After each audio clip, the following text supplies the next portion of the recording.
Hola, ¿qué tal? ¿Cómo están? Bienvenidos a esto que hemos dado en llamar Paranormal aquí en la pantalla de Crónica HD. Hoy vamos a hablar de un tema que pocas veces se habla y casi diría que es tabú, de la política y la brujería, de la política y la santería, aquí en Crónica HD. Quédate ahí, ya volvemos.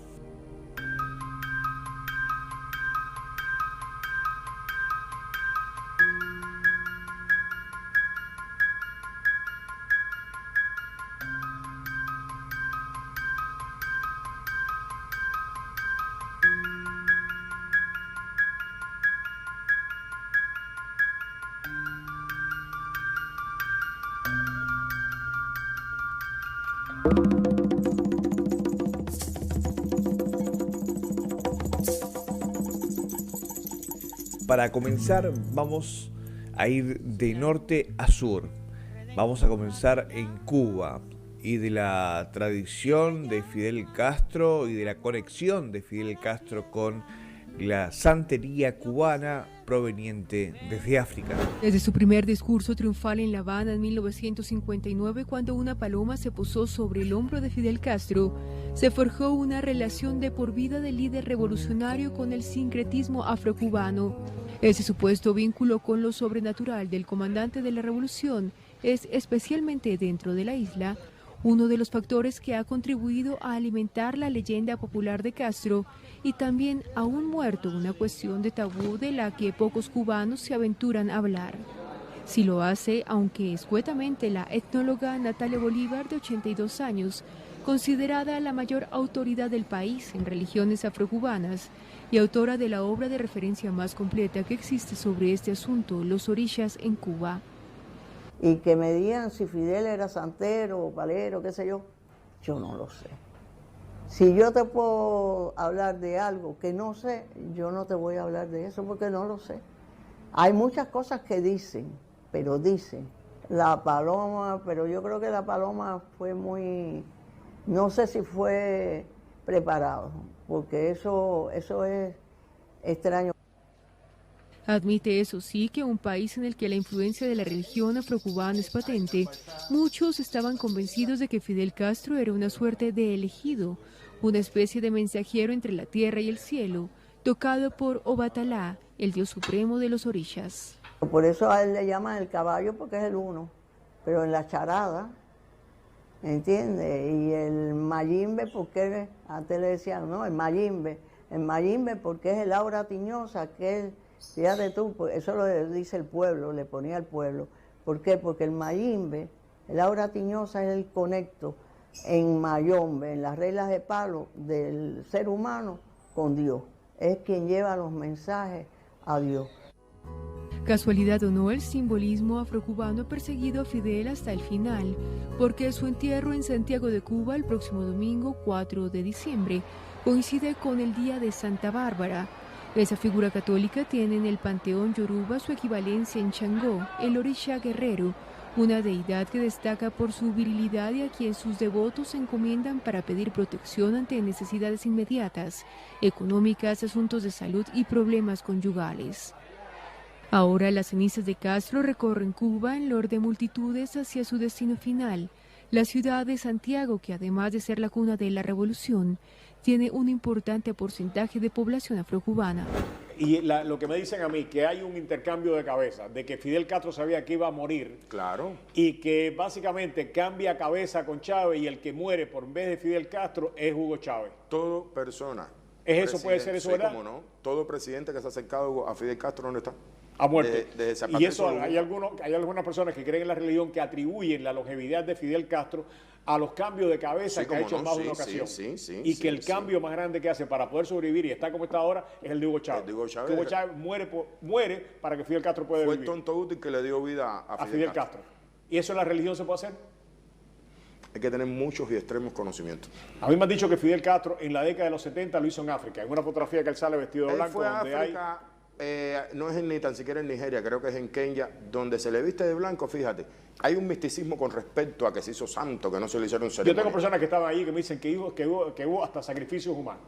No, es imposible. No, es posible. Es imposible. Todo puede ser verdad menos el sacrificio. Menos esa parte. El sacrificio humano, nosotros no tenemos nada que ver con el sacrificio humano. ¿Y los ritos que seguía Fidel Castro? Sí, se le pueden haber hecho. Fidel Castro es un emblema de la revolución cubana. Probablemente nada se podría haber hecho sin Fidel Castro. Sí es cierto que era el más político de todos los revolucionarios, el más revolucionario de todos, pero además era un hombre que tenía una idea muy marcada políticamente, y aun cuando tenía entre sus allegados gente que tenía otras creencias, siempre pensaba que todo era agnóstico, que todo era comunista, que era la mejor fórmula para poder sacar al pueblo adelante, cosa que no tenemos por qué opinar después de todo.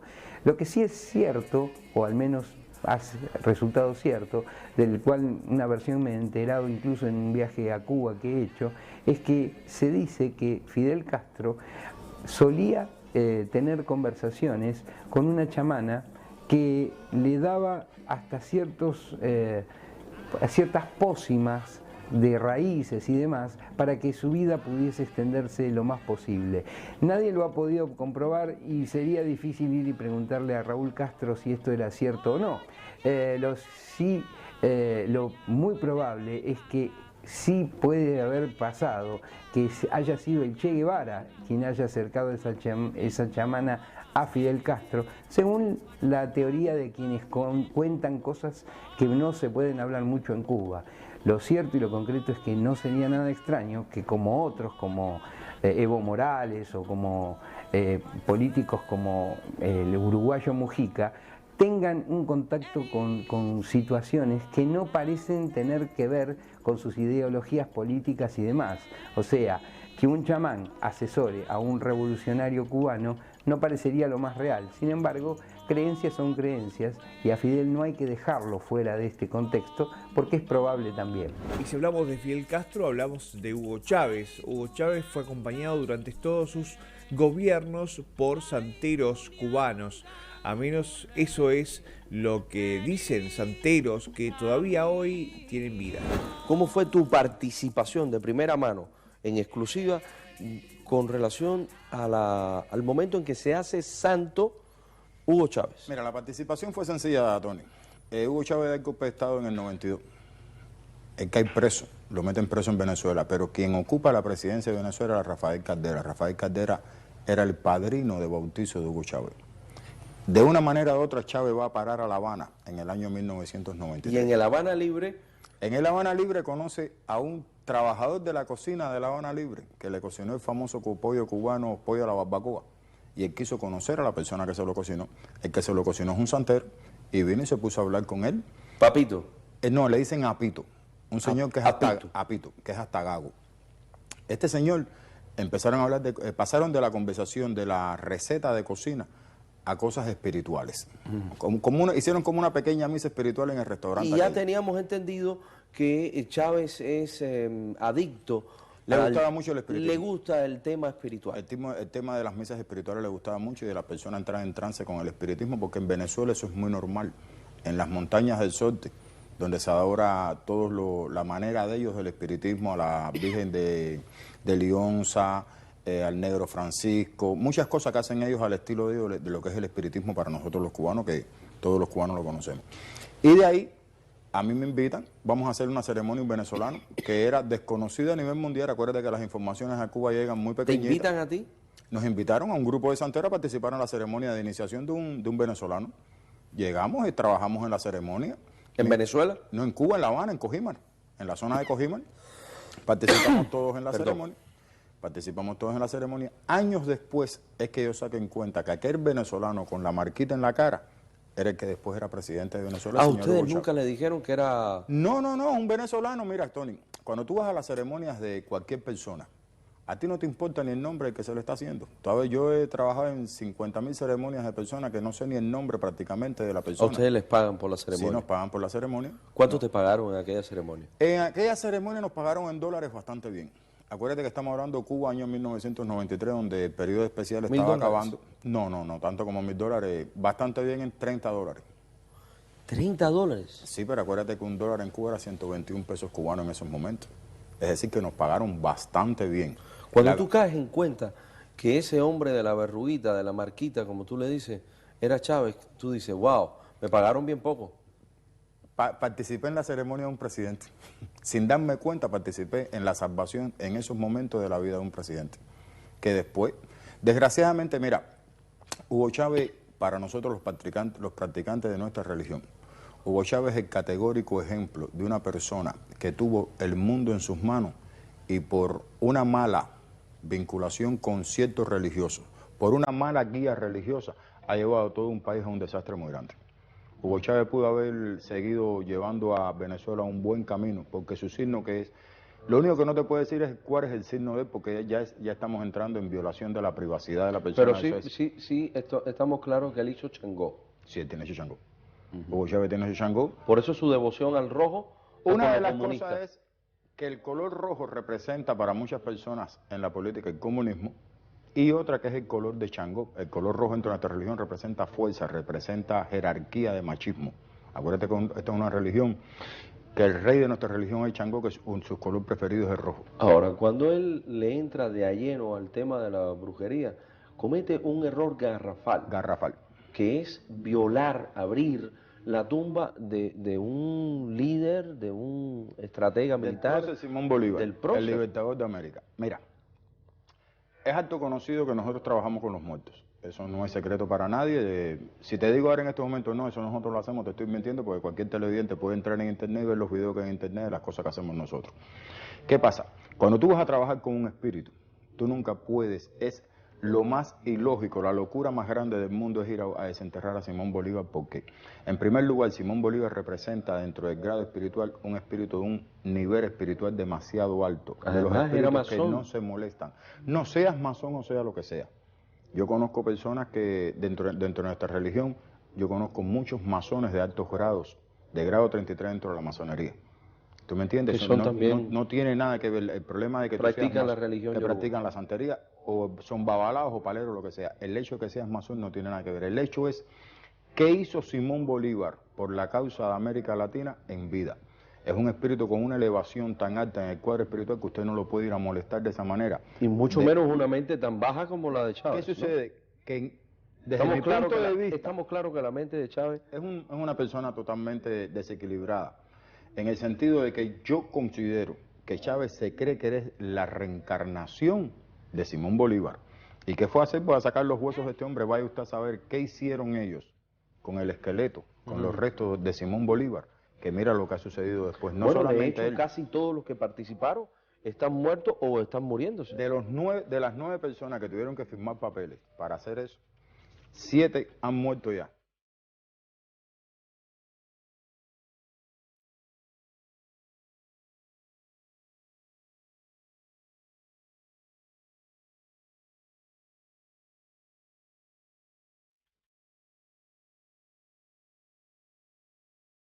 ¿Tiene sentido? Sí, tiene sentido lo que usted está diciendo. Y recientemente alguien me dijo que la muerte de Chávez se podía atribuir directamente a la supervivencia de Fidel Castro. A la supervivencia de Cuba. Y de Cuba, las dos cosas. Mira, en el libro se detalla. ¿Eso se habla en el libro? Sí, en el libro se habla directamente. O sea, tiene sentido lo que te estoy diciendo. Tiene mucho sentido lo que usted está diciendo en este momento, Tejeda. En el libro se detalla que cuando el gobierno cubano se da cuenta lo fanático que era el señor Hugo Chávez. ¿De la fanático primero, antes de caer en la santería, en el libro se habla de una consulta que se le hizo a Hugo Chávez en el año 1985. De una cartomántica, no practicante de mi religión, una espiritista que lo que tira son las cartas, se llama Cristina Marchman. La señora le dijo en esa tirada de cartas que él iba a lograr ser presidente de Venezuela, pero que por ligarse con personas incorrectas, él moriría antes de los 60 años. Wow. La predicción de la señora fue 100% positiva. Wow. Se le dio completamente. Esta señora es la que le hacía los trabajos a él, religiosos, cuando ellos estaban conspirando. Que le decía, hoy no puedes ir a la reunión. Y no iba. No iba a la reunión, a todo el mundo lo cogían preso. Hoy no cojas por tal carretera. Le hacían un retén en la carretera y cogían las armas. Esa señora fue la que lo guió, que después cuando en el libro se dice que cuando él logró la presidencia se olvidó de ella.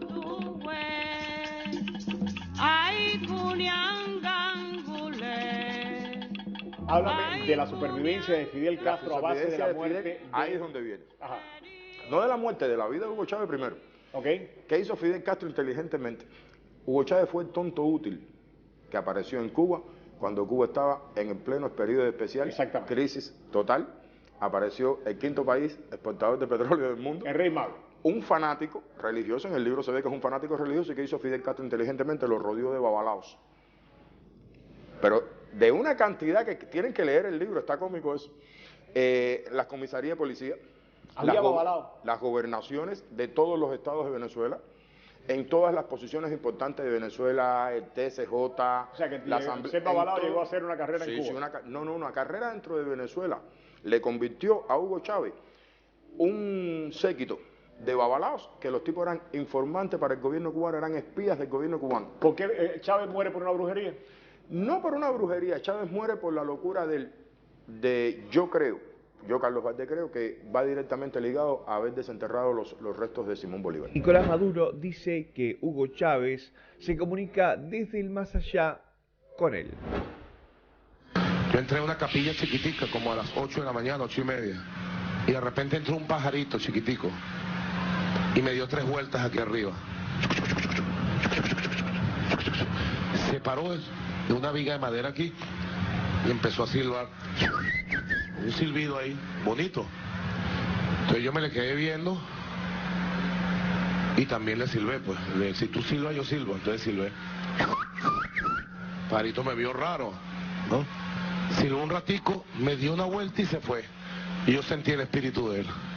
Lo sentí ahí como dándonos una bendición, diciéndonos, hoy arranca la batalla, vayan a la victoria, tienen nuestras bendiciones. Así lo sentí yo. Nos venimos más al sur, nos vamos a Bolivia. Ahí Evo Morales fue ungido según las tradiciones ancestrales de los reyes incas. Entre sahumerios de nopal y mirra, Evo Morales recibió las fuerzas de los dioses andinos Inti y Pachamama. Este rito de arraigada tradición indígena sirve para convocar el buen augurio y despejar los malos espíritus. A él asistieron miles de indígenas, principalmente aymaras y quechuas, que se dieron cita en Tiwanaku. Nuestros antepasados aquí en Tiwanaku no conocieron la pobreza. La pobreza es producto de la colonización y de los modelos de desarrollo económico y social implantados por los países capitalistas. En las elecciones de octubre, Morales obtuvo más del 61% de los votos. Es el primer presidente del país de origen indígena, algo de lo que se mostró muy orgulloso durante el acto. Antes, ¿qué nos decían? Los indios, los indígenas, solo son para votar y no para gobernar.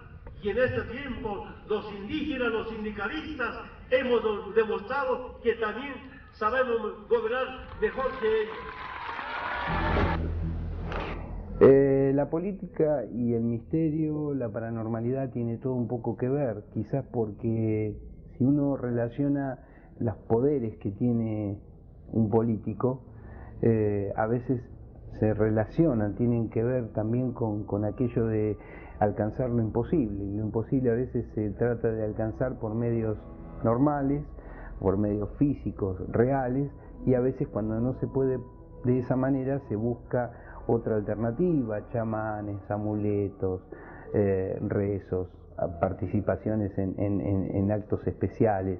Todo eso hace que a veces lo que uno puede no imaginar de un político, ese político sí pueda llegar a hacerlo.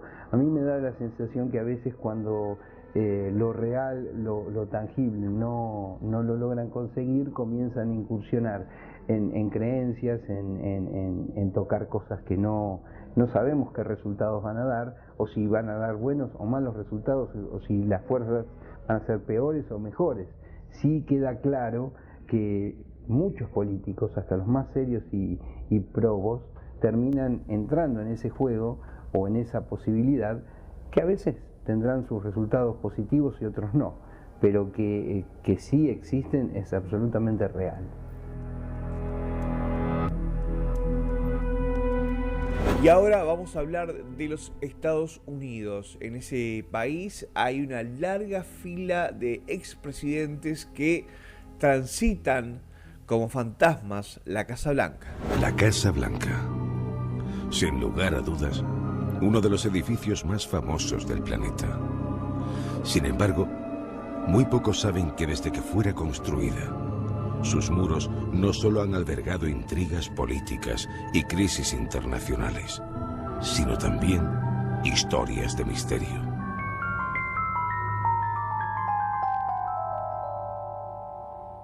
El presunto fantasma de Abraham Lincoln es probablemente el más conocido fenómeno paranormal relacionado con un presidente de Estados Unidos.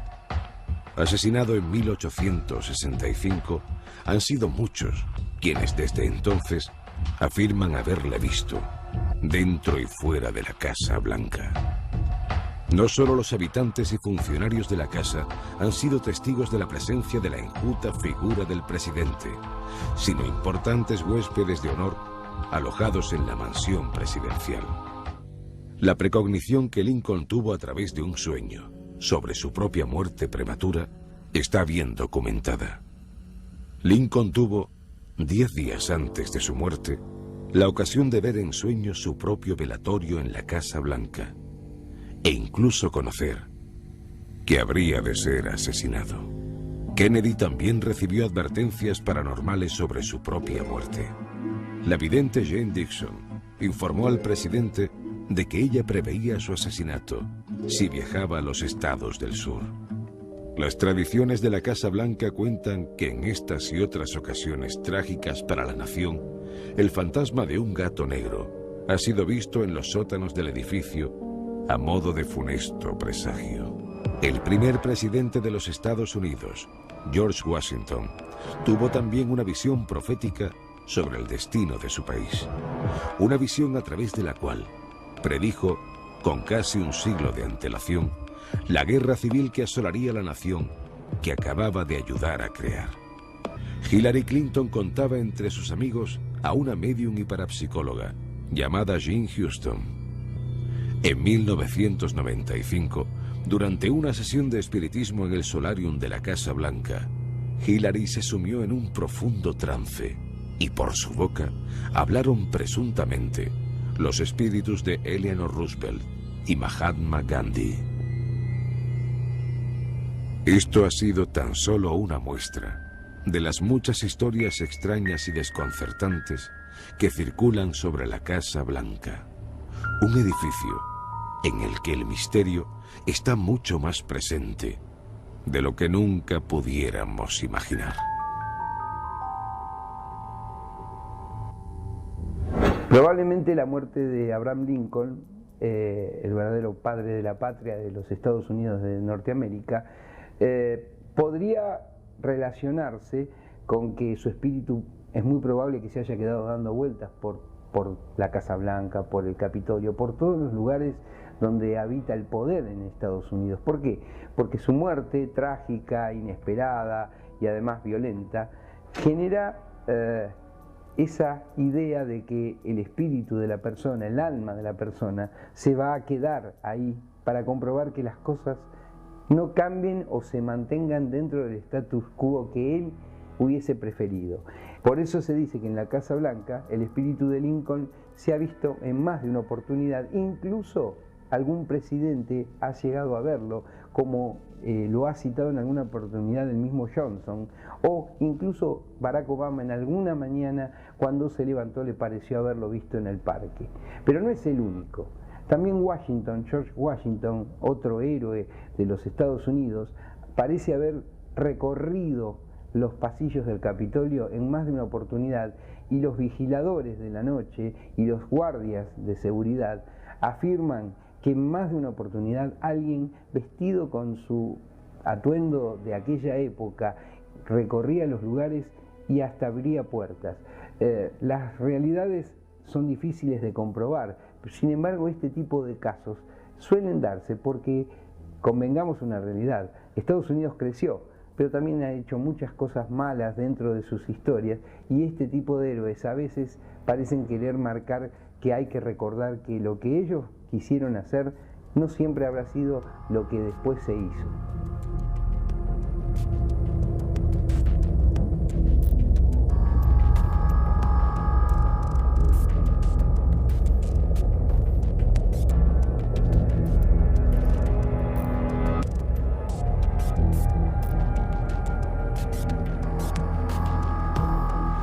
¿Qué pasó con su tía, la hermana del ex general Alberto Bachelet Martínez? Ella tenía 14 años. Eso es lo que yo recuerdo. 14 años. ¿Y de qué naturaleza era la enfermedad que la quejaba? Un riñón, una glomerulonefritis aguda, que como hoy día se tratan con antibióticos, sí. Y en esa época no existía la penicilina, porque la penicilina se desarrolla posterior a eso. Probablemente los médicos por ahí le den dicho no hay nada que hacer y ellos buscan encontrar alguna solución a través de este medium que es Jaime. El brujo José López Rega, en los despachos de Balcarce 50, preparaba pócimas e invocaba espíritus de muertos. Que tenía una capacidad de movilizar a través de ciertas cosas que hacían, que yo no las vi. A mí no me lo contaron, pero yo no las vi. Pero de cualquier manera, ese flujo que destilaba en ese momento aquel funcionario que estuvo al lado de Juan Perón a partir de 1973 o un poco antes, daba la posibilidad de que el brujo tuviera algunos fluidos por los cuales manejaba ciertas cosas. En el Museo de la Casa Rosada se exhibe un retrato de Nicolás Avellaneda que Julio Roca ordenó pintar a modo de homenaje. La particularidad es que la obra se realizó con partes del cadáver del homenajeado.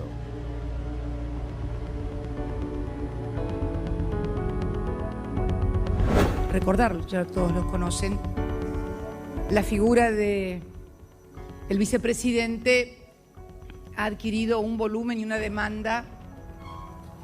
Entró el viento del sur, debe ser ese. Debe haber entrado.